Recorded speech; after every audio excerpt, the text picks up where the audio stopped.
Hi, everybody. Thank you so much for joining the channel today. I'm Ted Yacucci. Well, about a little over a year ago, in April of 2024, I did a video. It was actually deemed by YouTube as over 18, so not a lot of people saw it.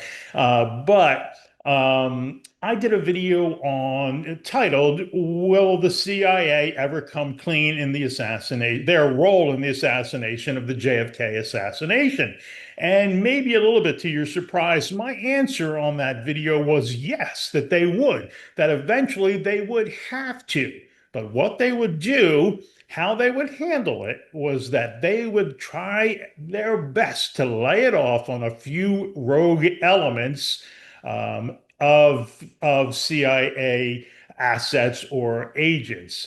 And that's exactly what we're seeing this week.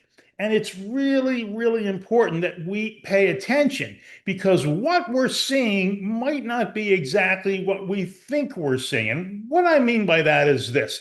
Under the Congressional Investigative Committees of Representative Paulina Luna, we have now seen from her text on X and some other social media sites this week, we have seen that there are releases that George Joannides, who, of course, we've all known about, who was the de facto CIA head of the student DRE in Florida, the student group that was anti-Castro. We found out that they knew about Lee Oswald 3 months, they say, before the assassination, and that after having a interaction in New Orleans, that Lee Oswald actually approached them and offered to become an informant through his Fair Play for Cuba committee. All right. Well, let me say there is about a million worry points here, okay? Because what we're seeing portrayed to the Luna Commission is exactly what I warned about. Okay, there's so many falsehoods. There's so many minimizations of the information that we're starting to get from that committee that I really worry they're going to go down the wrong path. Who was George Joannides? Well, in 1963, he was a Central Intelligence Agency officer. He was the chief of the psychological warfare branch of the agency's JM Wave Station in Miami. And of course, in 1978, he was the agency's liaison to the United States House Select Committee on Assassinations. And what the new information says was that George Joannides, now in the DRE, was aware of Lee Oswald 3 months before the actual assassination took place. We're also told that Joannides went by the alias Howard, and that was kind of part of the delay in finding more information about this Howard because Howard also led to more aliases. Now, if you believe that stuff, then I think you're really off on the wrong track. Okay. Where else did we see him? Well, he was brought out of retirement by the CIA when the House Select Committees on assassinations in the late 70s were formed and hearing testimony. Joannides was brought out of retirement by the CIA to be the liaison to those committees, to those investigations, and to make sure that the CIA provided all necessary and relevant information to those investigations. Okay. So, what he actually did, of course, was make sure that none of those investigations knew about his own role with the DRE or got any of the information that the CIA has been sitting on for, 63 years now. Okay. Jefferson Morley, who, of course, was one of the people that testified before the first Luna Committee, he started out and he was really on the right track when he said that. Here it is, and I'll quote, "We know that Richard Helms, James Angleton, and George Joannides were responsible for or complicit in the death of the president, either by criminal negligence or covert action. One false statement might be incompetence. A second false statement might be CYA.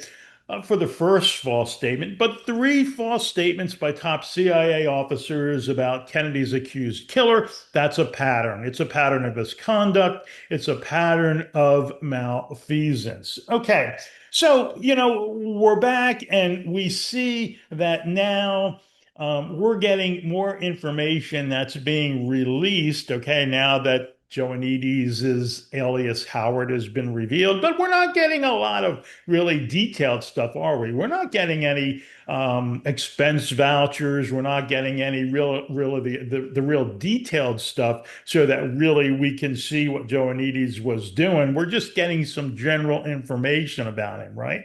Okay, this is really a warning sign, okay? Because what's going to happen is really what we've all known, okay? The CIA, they knew this would have to come out sooner or later, right? So they're gonna push it off on that group of Howard Hunt, of William K. Harvey, of that group that was operating in Florida and in Mexico. And they're gonna say that, look, they weren't really, as far as they know, they weren't really involved with killing the President Kennedy, but they knew an assassination plot was happening and they did nothing. They just stood back because of their views about President Kennedy and communism and that whole thing that they just felt so strongly about it. All right, so that's the biggest bunch of bull crap that you're ever going to hear. Okay, what we know is that all the folks at the top of the CIA, Alan Dulles, James Angleton, the chief of counterintelligence, Richard Helms, the second in command of the CIA, and the man who destroyed all the MK Ultra files before he appeared before congressional committees. We know that they've all lied. George Joannides, every time they got before a congressional committee, they lied. Okay. Why did they lie? Because of what we've been doing, the work that we've all been doing on this channel for the last few years. We know who was responsible for killing President Kennedy. Okay. It was the very top of the CIA. It wasn't a covert group that was out on their own doing crazy stuff, the William K. Harveys of the world. It wasn't them. It was the Dulleses. It was the Angletons. It was the Helms.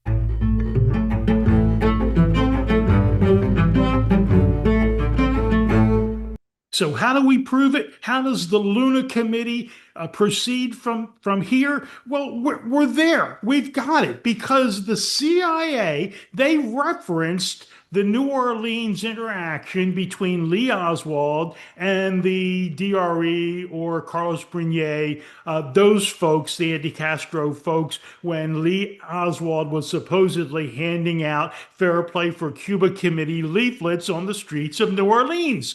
All right, we're there, okay? Because now, what are the next questions that need to be asked? What should the Luna Committee do next? Well, the first thing that they have to do is they have to ask, why did Lee Oswald ask to speak with an FBI agent after being arrested in New Orleans for disturbing the peace? And why was it that FBI agent John Quigley met with Lee Oswald almost immediately for over an hour, and then Oswald was released from incarceration, right? So that's the first thing. Why did Lee Oswald ask for an FBI agent to come and see him? And then why did John Quigley, an FBI agent, actually go and see him in jail after he was arrested?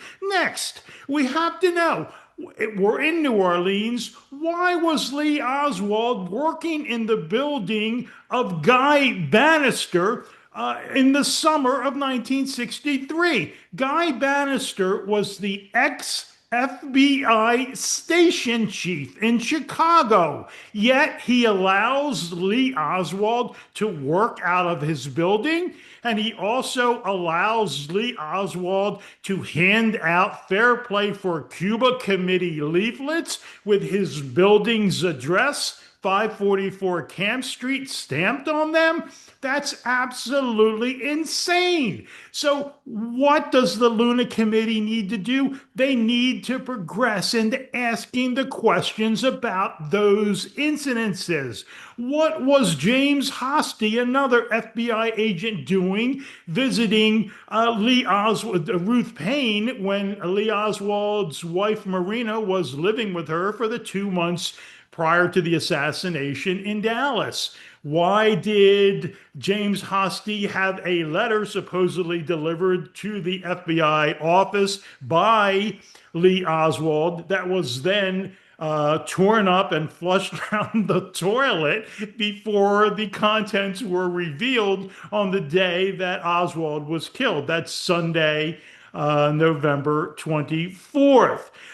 We also have to know, okay, we have to know other things, of course, about Lee Oswald, right? We have to know whether Priscilla McMillan was a CIA asset when she was the first person to meet Lee Oswald in Moscow after his supposed defection. This would be the same woman that would move to Dallas and befriend Marina Oswald and then write a scathing book that put out a horrible worldview about Lee Oswald after he was killed. Was she a FBI asset or a CIA asset? Of course she was, but these are the things that the Luna Committee now can proceed into. But in order to do that, they have to ask the right questions and they have to demand that the CIA actually release files associated with those incidents.